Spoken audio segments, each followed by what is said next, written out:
ह्याच्या मागे कोण कोण काय काय मला वाटतं सगळं ह्याच्यात लोकांना माहिती आहे। पण एक गोष्ट निश्चित आहे, ज्या प्रकारे महाराष्ट्राला अस्वस्थ ठेवलं जातं, ज्या प्रकारे महाराष्ट्रात जातीय आणि धार्मिक दंगली निर्माण केल्या जात आहेत, एवढं भाजपचं राज्य बसून देखील मुख्य प्रश्न हाच येतो की यांना शासन प्रशासन चालवता येतं की नाही, हा एक विषय येतोच।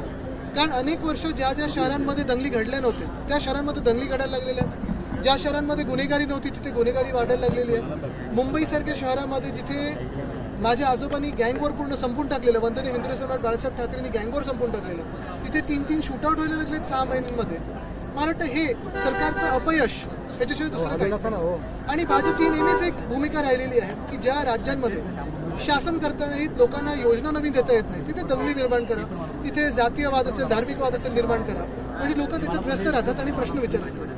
मुंबईचा प्रश्न आहे, राज ठाकरे यांची काल भेट झाली, कदाचित एक नवीन समीकरण मुंबई महापालिकेच्या दृष्टिकोनातून पाहायला मिळते, कारण भाजप या दोन्ही पक्षांसोबत दिसत नाहीये। बघा, एक ह्याच्यात महत्वाचं मला वाटतं, भेटीवर मी बोलणार नाही कारण आम्ही जास्ती महत्व देत नाही, पण आज एशियनची गटाचे जे गद्दार गँग लीडर आहेत ते गावी जाणार आहेत। चंद्र आज मला माहित नाही काय कुठच्या दशेत आहे, पण नक्कीच नाराजी नाट्य सुरू झालेलं आहे आणि नाराजी नाट्य सुरू झालं की गावी जाऊन प्रॅक्टिस करून येतात परत। भाषण करू दिलं नाही म्हणून एक नाराजी होती, भाषण फंड सगळं म्हणजे जे आमच्यावर चालायचं ते तिथेच। नुसतं एवढंच सांगेन मी, त्यांच्या अवतीभोवती जे भाजपचे महानेते बसतात त्यांनी काळजी घ्यावी, हे अनुभवातून मी सांगतो।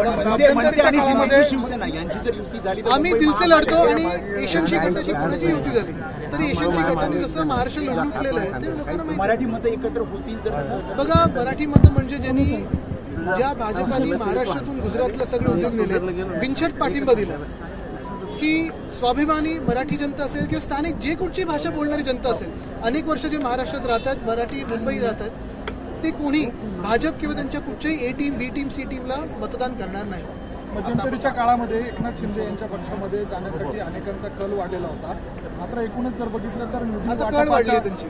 आता निधी वाटपामध्ये देखील काही बघा, तुम्हाला एक सांगतो, त्याच्यामुळे लोक जात नाही। तुम्ही एक लक्षात घ्या, अनेक प्रश्न जे विधान भवनात उपस्थित केले गेले सत्ताधारी बाकांवर, एशियनची गट भाजपच्याच काही मंत्र्यांवर बोलत होतं आणि भाजपचे काही आमदार हे ठाण्यातले भ्रष्टाचार, मग कोस्टल रोडचं असेल, तिकडच्या रस्त्यांचं असेल, प्रशासन ठाण्याचं कसं चाललंय, महानगरपालिकेचं, ह्याच्यावर आता भ्रष्टाचार काढायला लागले।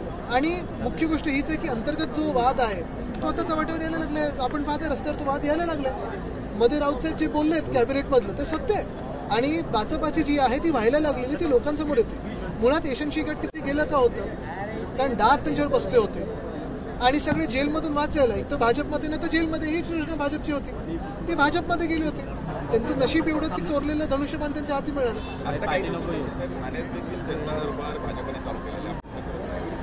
मी बघण्यापेक्षा भाजप कसं बघते हे जास्त इंटरेस्टिंग आहे।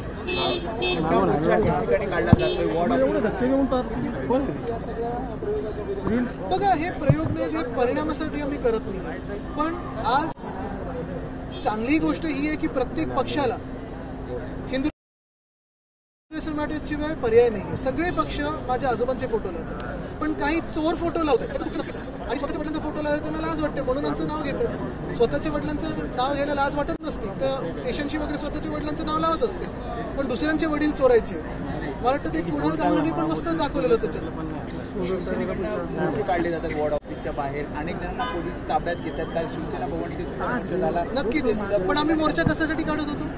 जनता त्रस्त आहे, पाणी टंचाई, टँकरचा संप हा काल एका भाजपच्या आमदार पटेल यांनी सोडला असं सांगतात, पण माझा तर डाऊट हाच आहे की त्याच आमदारांनी किंवा भाजपने हनुमान जयंती असेल, महावीर जयंती असेल, आंबेडकर जयंती असेल, ह्याच्यात मुंबईकर त्रस्त व्हावे म्हणून हा संप अजून 2 दिवस खेचायला लावला। दुसरी गोष्ट म्हणजे पाणी मुंबईत दूषित येतं, दाब कमी आहे। झोपडपट्टीला वाटतं की हायराईज बिल्डिंग पाणी खेचते, हायराईज बिल्डिंगला वाटतं चाळ सोसायटी पाणी खेचते, अंतर्गत वाद निर्माण झालेले आहेत आणि म्हणून आम्ही ठिकठिकाणी हंडा मोर्चा काढत आहोत। या मोर्चाची भीती एवढी आहे, तुम्ही विचार करा, भाजपाकडून पोलिसांना आमच्यावर सोडलं जात आहे। वरळीत तर आज मोर्चा आहे तर आज आधीच नोटीस दिलेली आहेत, काल पोलिसांनी अनेक अटके केल्या आणि एका बाजूला तुम्ही पाहताय लोकांवर अत्याचार वाढत चालले आणि जुलमी सरकार, मुघलांचं हे भाजप सरकार हे आमच्यावर अत्याचार करत चालले, पण आम्ही तर लढा देणार। Sir sir sir sir thank you. चला, यासोबत